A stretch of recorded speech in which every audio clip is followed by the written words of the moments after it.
still in Psychology 1, but now we're doing part 2 on memory. And like I mentioned, we're going to look at forgetting, in case you forgot. So let's start with forgetting. The interference theory is the first one we're going to look at. We may forget information in short-term and in long-term memory because newly learned material can interfere with the new information getting in. So there's two types of this interference. There's retroactive and proactive interference. Retroactive interference is any new learning interferes with the retrieval of old learning. For example, your new cell phone number interferes with your ability to remember the previous cell phone number you used to have. Proactive interference, this is the second type of interference. This is where older learning interferes with the capacity to retrieve more recently learned information. This is using your cell phone again. Your old cell phone number interferes with your ability to remember what your new cell phone number is. Now, there is a term that's known as motivated forgetting. So one reason we forget is that we're motivated to forget. It's repression, when we forget due to suppression or repression. When something is too emotional, trauma, disaster, we might, in order to protect ourselves, forget the event. Freud suggested that we are motivated to forget painful memories because they produce anxiety, guilt, and shame. And he would call that repression. Now, this is the heart of disorders such as dissociative amnesia, still a controversial phenomenon. Repressed memories may not be ill or broadly formed, just that we don't focus on them. Now, one other reason that we might forget is retrieval failure. You know, when you are answering a question but you can't retrieve the information that you need when you need it. This can be more of a can't find it issue. We may even experience what's known as the tip of tongue phenomenon. The tip of tongue phenomenon is the feeling of knowing an experience. Words were unfamiliar, so elaborative rehearsal did not take place. Seems to reflect incomplete learning. Our knowledge of a topic may be incomplete, and we don't know the specific answer, but we know something. Now, I just touched on amnesia just as a title, but amnesia is the loss of memory and is frequently a result of a brain injury. We still consider two brands in terms of terms, a retrograde and antegrade amnesia. So antegrade amnesia is memory lapses from the period following the trauma. Now, this memory loss has been linked to damage of the hippocampus. The retrograde amnesia, well, memories lapse from the period before the accident. It may be that our memories need to be need to rest undisturbed for a while before they can be transferred to long-term memory. We really don't know as a fact. Now, the biology of memory, well, we have a number of things we can look at here, but we're going to begin with engrams. Engrams are viewed as the electrical circuits in the brain that correspond to memory traces. So this is the biological perspective about forgetting. Neural activity and memory. Now, there is reason to believe that the storage of experience requires a number of avenues of communication along brain cells to be increased. Research conducted by sea snails, now the sea snails didn't conduct the research, researchers did, on sea snails showed that they can be conditioned.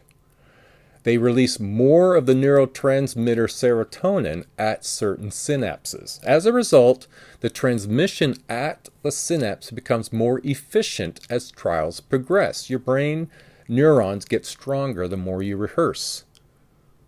So in terms of your memory improvement, rehearsal strengthens the neural pathways. This greater efficiency is termed long-term potentiation. Serotonin increases the efficiency of conditioning. And serotonin is a good hormone. You want to have that when you're learning because that increases the enjoyment you're having while learning. It's released when the stimuli is paired repeatedly. In addition, many other naturally occurring chemical substances, including adrenaline, noradrenaline, acetylcholine, glutamate, antidiuretics, hormone estrogen, and testosterone, have all been shown to play a role in memory. So our biology plays an important element. Brain structures and memory. We're going to look at that a bit. Hippocampus is involved in the formation of new memories. Helps relay sensory information to parts of the cortex, involved in where and when, the when of things. Parts of memory are stored in appropriate areas of the sensory cortex: sight in the visual cortex, sound in the auditory cortex, etc.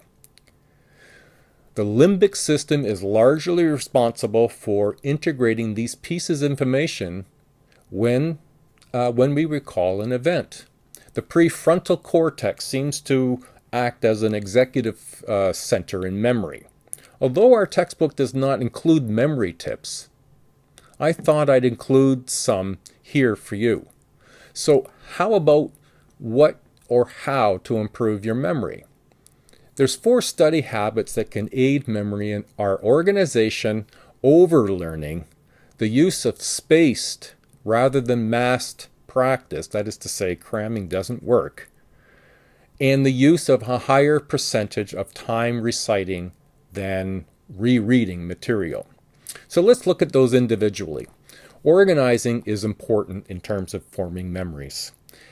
Information is best at getting in organized in order to get out organized. So the more you organize putting information in, the more it comes out organized in terms of your memory. Consider using the semester planner that I posted in the weekly learning area and the syllabus and assignment and journal folder. It can help some order, create some order in what is due, when, and how to plan to start. Of course, your syllabus and the calendar that you created will be a great way to organize yourself. Organizing your study area can also help you out. Do you have a dedicated location to study? Is it comfortable and practical for you? In addition, it's very helpful to organize your studying or in study area. A dictionary would be very little use if the words were listed in a random order. In a similar way, you are giving your memory a task. It probably will not accept it if you try to remember large amounts of memory in a haphazard manner. Organizing material to be learned is a tremendous aid to memory. The second one, overlearning.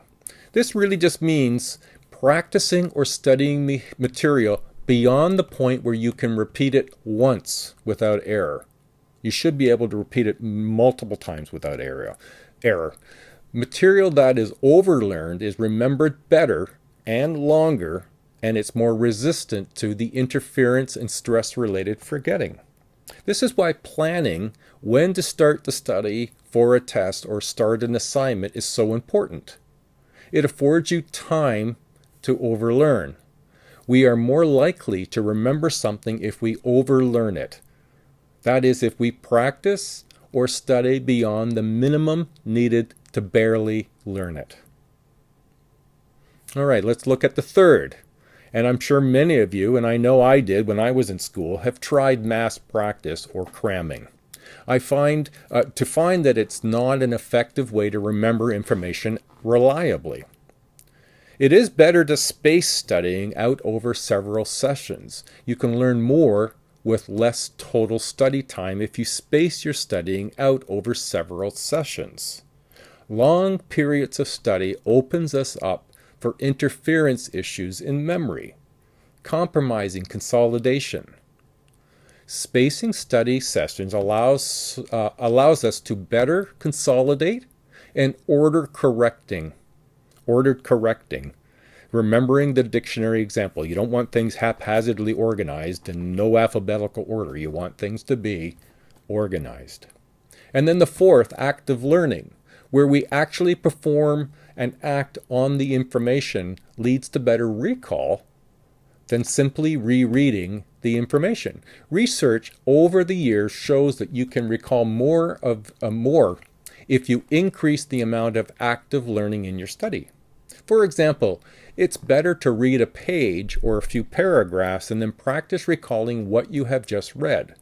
Even better, you should ask yourself some questions as you read, especially questions that encourage you to connect the information that you need to learn with knowledge that you already have. You're asking why questions. But questions have proved particularly useful for learning facts from text information and text material. And then lastly, I'll just suggest, and it's a little bit of a bonus. It's this is a study tip or a strategy that's not unknown. It's called mnemonics. And mnemonics, I'm going to add at the end, just when I say see you later, a short little video, a few minutes, that I made back in 2013, I think it was. It was a homework assignment that I had to do for a video class, and we were doing something on learning. Anyway, don't worry about the stuff that I'm saying in it. It's not related to you. It's just part of the video that I made. But pay attention to the mnemonics and associations. The other material related to that was made just as a video editing homework. So I hope this chapter's been helpful for you, and keep up the good work. And remember, bye. Hello everybody, and welcome to the collaboration part of looking at memory. How to put stuff in your head and keep it and use it for later. What we're going to do is do a little task, and I'm going to ask you to do a couple of things. I want you to make up a mnemonic, an acronym one, or a sentence one, or both. And I'm going to show you a quick little example in a minute. And then do one as well using the stuff we discussed in class, looking at associations. Now I have put a link into a YouTube video, and it's a link method of doing associations. And it's actually a very interesting sort of approach to memory method. And it's very effective. And I'll show you a quick little association method as well. So let's quickly look at what the acronyms can look like and what a sentence can look like. And we're going to look as an example with an acronym looking at the Great Lakes, Lake Ontario, Lake Erie, Lake Michigan, Lake Superior, and Lake Huron. You can use the acronym HOMES, H for Huron, O for Ontario, M for Michigan, E for Erie, S for Superior. Now that's an acronym. Now if you're going to put it into a sentence, you'd use Henry organized Mom's evening shoes. Now you may come up with a different example that you would use, and there's many of them. There's not one right one. It's just whatever works for you that holds in your memory. Now the next one I want to do is I want to show you basically how to do an association one. Okay, let's say you want to show somebody where Owen Sound is and you don't want them to forget where you live. Alright, let's look at this map and let's draw into Ontario.